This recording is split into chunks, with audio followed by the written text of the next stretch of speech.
Hi, everyone. It's me, Krylios, Team Racing Productions MC and producer. And joining me this evening is our special guest, Don Plus. Hey, what's going on? I am doing pretty good. How are you? Doing well. I'm doing well. Awesome, awesome. Well, let's kick this off with, giving a brief introduction of yourself to our viewers. Yes, I'm Don Plus. I'm a singer, songwriter, poet, educator here in Southeast DC. I've been in the area for about 4 years now. I've been doing music and writing since I can remember. I would say since I was like maybe 10. Oh, wow. Yeah, always been writing. But yeah, I'm originally from South Carolina, always loved music, always loved just the arts. And right now I'm just in a really great space of releasing my new EP, Raw. So I that's love it. that's Don Plus in a nutshell. Okay, well, to talk to me about that unique name, Don Plus. What's the plus for, and what's the Don from? So Don is my part of my middle name. My middle name is Mm, Donovan, and so it just felt like I wanted something different from what everyone typically calls me. yeah. And then the plus came from the idea of there's just so many things I want to do. Like I said before, I'm a poet, I'm a writer, I'm a singer, I'm an Mhm. educator, but I never wanted anyone to really put me in a box. I want people to see me as someone who just creates content that just tells stories for our community. And so I didn't want to be placed in, oh, he's just a singer and that's the medium that he uses. Mhm. I want everyone to expect me to evolve and do other things. Amazing, amazing. So, were you a poet first before a singer? Yeah. Yes. Uh-huh. So I actually started writing poetry really, really early. I used to post it on Facebook, and it was my Mhm. sister who one day commented, and she was like, "Hey, you should be a songwriter." And I'm like, "Who does that? No one's like wakes up in the morning and says I'm going to be a songwriter." Uh-huh. But funny thing, I went to college. I wrote a poem, and one of my friends took it and played some music to it and put a melody to it and turned it into a song. And from there, I was like, "Okay, this is what I'm doing." Oh, beautiful, beautiful. And so you brought up your first EP. Let us talk about it. What went into the creation of this EP? Uh, Everything. So raw rhythm and words is really like a culmination of my experience since being here in the DMV. Mm-hmm. Dealing with love, dealing with trying to just figure out who I am after a traumatic experience. Trying to reestablish myself in a place that I've like not been before. It just really tells those stories. And it also tells the stories of that are very, I wouldn't say typical, but are very I would say connecting when it comes to LGBTQ issues. Like I talk about protection. I talk about disclosing status and if that's necessary. I talk about HIV/AIDS in my music. I talk about love in different forms in my music. So I really wanted to tell my story, but I also wanted to tell the stories Mm. of people in my community. Wow, wow, really, really amazing, really important. So, being queer is a big part of your art. You tell me what it is like to express your art and your creativity in a way that not only feels true to you, but also celebrating such an important part of you. Yeah, when I think about R&B music in particular, I remember like my struggle in loving the genre, but always having to like change pronouns because I always Mm, loved female artists. And it was like, ooh, I want to say boy in this song, but I can't because my mom's mhm, around the corner.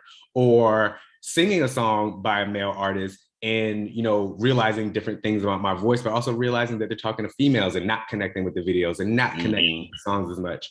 And so for me, it was like I needed to create something that I could sing without thinking about it. Yes. And for those younger, queer kids out there, they can sing this without thinking about it. And yeah, and that's really where my creativity stems from. Is like I I love that. provide what I couldn't get when I was younger. And you touched on, genres. You touched on R&B. What singers, inspired you growing up, and which one of them kind of pushed you into the field or the genre that you go when you create, musically? When I think about like style, when I think about attitude, and I think about just the feel of the music, I always turn to Aaliyah.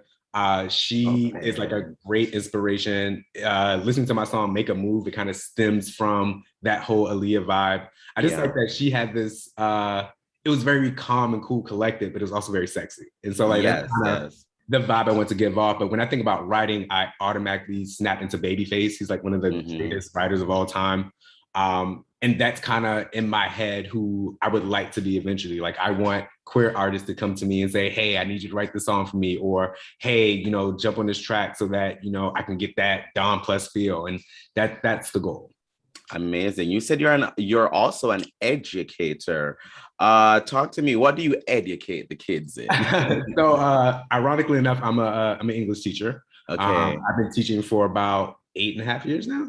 Okay. So it's been a minute. But what I love about it is my kids really, really inspire me. The other day I came into class, and we've only been in school for a couple of days, and by that point, they had already listened to my music. So I had kids coming to my class like, oh, Mr. B, I heard Make a Move, or singing the song and having the lyrics playing in the little Instagram videos and stuff. My kids inspire me. They keep me young. And they really do. I'm telling you, you're forced to listen to their music and know what sounds are it right now and know who's the person that's like moving and shaking in music. But they're also very honest. They'll tell you if your music sucks. So it's good to always have like a pulse on the kids. Certainly. So, well, what do you see in your future? What do you look forward to? And what do you hope is the message that people get from your story and your music? In the future, I see a couple more albums. I see a couple poetry books. Like I said, I'm a writer in all genres, so there's a couple of shows I want to produce. My ultimate goal is I want to create a safe space for LGBTQ creatives where they can get all the things that they need, whether that's a dance studio, recording studio, writer's room. Like I want to be that here in DC. And so that's ultimately the goal. I love that. That's certainly what we need. So now we need you to do some shameless plugs. How can people pick up your album, your first EP? How can they pick it up? Yes, you can pick up the number 31 premiering R&B iTunes chart EP, Raw Rhythm and Words, on Apple Music, on Spotify. You can track me out on Instagram at itsdon_music. Yeah, that's where you can find me. Lovely. And those links will be in the description below. And finally, how can they follow you and keep up with you? Yes, Twitter, Instagram, TikTok. I'm getting new to the TikTok thing. But it's itsdon_music is where you can Keeping you young, honey. My kids keep me young. So that's where you can find me as well. Awesome. Hey, Don, thanks so much for joining me today. It's been such a pleasure. And thanks for all that you're doing. And I look forward to hearing more of your great music. Thank you. I'm glad you had me on. I appreciate it. Thank you. And to our viewers, thank you for watching. Bye, everyone.